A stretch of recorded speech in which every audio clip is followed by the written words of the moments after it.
Hello, everyone, and welcome back to another one of our Sunday reading reflections. My name is Brendan McAllister, and I am the youth minister at St. John the Evangelist Catholic Church. And this week we are looking at the readings from the 26th Sunday of Ordinary Time. And this week we're looking at the Gospel specifically, and this Gospel is chapter Mark, Gospel of Mark, chapter 9, verses 38 to 48. And we're going to be looking at primarily two phrases that Jesus says, because if you hear them at Mass this weekend, they might be a little jarring. So the first one we're going to talk about is what Jesus says about leading other people to sin. So what he says in the Gospel of Mark is, if any of you put a stumbling block before one of these little ones who believe in me, it would be better if a great millstone were hung around your neck and were thrown into the sea, and you were thrown into the sea. So that, first of all, a millstone, big stone that is used to grind wheat. So it'd be big and heavy. Uh, Second of all, this image is pretty graphic. It's like you're tying one of these stones around your neck and throwing yourself into the sea. Means you're gonna drown. But Jesus is not telling us to literally tie millstones around our neck and get thrown into the sea. He's not telling us that. He's using for a form of metaphor or hyperbole that is driving home a deeper point. So the stumbling block, in some translations, it will say, if any of you causes one of these little ones to sin. So a stumbling block is causing someone to sin. And this here is really important to look at because we're not just responsible for our own actions, which I'll get to a little later, but we're responsible for how our actions and words can potentially lead others to sin. So Jesus is specifically talking about those who do things or say things that lead other people to sin or to disbelief. So one of the examples for me, quite recently, I was in a classroom visiting with Father Francisco to one of the classrooms, and a couple of the kids there were asking if we were God. Now, neither Father Francisco and I are God, and had we claimed to be God and said, yes, yes, we're God, then we'd be leading young children to believe that we were God. And that would be so wrong because we're not. And we would potentially lead these children to worship us, which would be really bad for them to do. Instead, we said we're friends of God because we know Jesus, we love Jesus. We weren't going to lead them astray. We told them the truth that we were not God. And likewise, if anyone asked me a question as a youth minister, it's my responsibility to either tell them the truth, tell them the answer that is true, or if I don't know the answer, to go look it up, because that's a huge responsibility on my part, not to lead others who are entrusted into my care, to sin or to believe something that is not true, to be true. And especially since I am a youth minister, that is a higher responsibility to me than, let's say, somebody who's someone else who doesn't have a position of authority within the church might have, or something like that, where like some random person comes up to you in the street and you don't know the answer, so you just randomly say something. But in our relationships with our friends or our students or whoever we're entrusted to, whether they be our children or even friends and whatnot, we are, as Catholics and as Christians, we are entrusted. They're asking us something about the faith, not to lead them astray. And this can also be done through our actions. So if we're doing something, if we're living out a life that is contrary to the Catholic faith, yet also claiming the name Catholic, we could also lead others who are not Catholic to believe that Catholics believe something that we don't believe. And this is a high order Jesus is giving us. He is telling us to live a life where we're intentionally trying to not lead people to sin, but rather trying to lead them to be saints. And without Jesus, this is impossible. So thank God we have Jesus, because Jesus makes this possible. He makes living this life of not leading others to sin possible. So this is why we need to keep in mind when we're acting and when we're telling people something, that we keep in mind the truth of the church.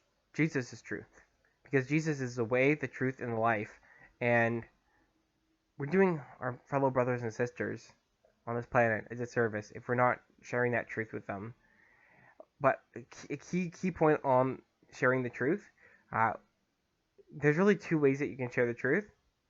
You can share it in a way that it will not land because you're being angry, and if you're gonna like go up to someone saying, "Oh, if you do that, you're gonna go to hell," or something like that, that's not gonna work. That's gonna just cause people to be like, "Well, I don't want anything about this Jesus guy, this church, because this Jesus guy sounds really hateful and angry and whatnot." But we have to tell that truth with love. Um, we still have that duty and responsibility, especially when someone asks us about the truth, to tell them the truth. But we also have to make sure we're coming from a place of love and not hate, because truth spoken with anger and hate is gonna hurt people more, and they're gonna probably not want to stick around. But if we speak truth with love, especially the hard truths of the faith, the ones that people struggle with, when we speak that with love, we take the time to look to what the church has to say, look what Jesus has to say, and why Jesus says what he says, and realize that it's coming from a place of love. And when we share that love with others, that is when that truth can really and truly stick. Because when truth is shared with love, that is when lives are changed. Jesus shared his truth with love to everyone he spoke to. And you can see how lives were changed because of that. Now, the second part of the reading from this Sunday, the gospel reading, is another thing that Jesus says that's kind of graphic. He talks about if your hand causes you to stumble, to cut it off, because it'd be better for you to enter life maimed than to have two hands and go to hell. And he also mentions removing a foot and removing eyes. And again, Jesus is not telling you to remove any of your limbs or anything. Don't cut off your hands. Please, please do not cut off your hands. This is, again, talking about things that are hard to do. And he's talking about if something is causing you to sin, it's better to cut that thing out. So let's say you have your smartphone. If your smartphone in any way is causing you to sin, smartphones are really good. I have one here. It helps me email, helps me text, it keeps me in contact with my loved ones, my family, my friends. But if this smartphone started causing me to sin in whatever way, it'd be better for me to take this and toss it and not touch it and just throw it out and get rid of smartphones. Because it's better to do that than to let that cause me to sin. Same thing, it would be better for me to get rid of my gaming computer, which I'm making these videos on. It'd be better for me to get rid of my gaming computer than to let that lead me to sin. And this is what Jesus is talking about. Of course, please, if you have an electronic device that is causing you to sin, perhaps give that to your parents. Don't just toss it out, because most likely your parents were the ones who bought it, and that would be their money. So make sure you give it to them, say that you can't use it right now, or to a trusted friend. And speaking about friends, sometimes our friends are the ones who can lead us to sin, and it's better to cut that friendship out of our lives. As hard as it might be, it's better to do that than continue to be led to sin by our friends. And this is what Jesus is talking about. We have difficult moments in our lives, difficult things that we need to get out of our lives.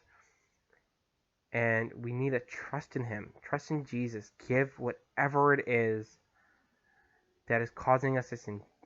Offer it to Jesus. Get it out of our life. Go to confession. And this is what Jesus is talking about here. To do the hard work and get it done. And Jesus is with us here. He is going to he makes everything so much easier. So, just to recap, first Jesus talks about leading others to sin.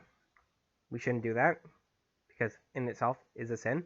And about how we should avoid sin and really work on cutting out whatever we have that is causing us to sin and then replacing it with something that is filled with life, replacing it with Jesus. So let's say if we spend like hours and hours on our computer games, cutting that out if that's causing us to sin and replacing it with maybe spending time with family, spending time reading the Bible or praying. Just taking that time to reflect and ask Jesus to come into our lives to help change us, to change our attitudes so that we may not lead ourselves to sin and that we may not lead others to sin. And we all this that we do has to be done with love because Jesus loved us first. So we are to love ourselves and then love others because that is so key. At the end of the day, with all this gospel reading, the key is love. Jesus didn't say these things to hurt us. He said these things because he loved us. And if we feel called out by these words that Jesus said this Sunday, if we feel called out in any way, perhaps that's an opportunity to look into our own hearts to see why we feel called out. If Jesus is not calling us out, but calling us to greatness through his changing words.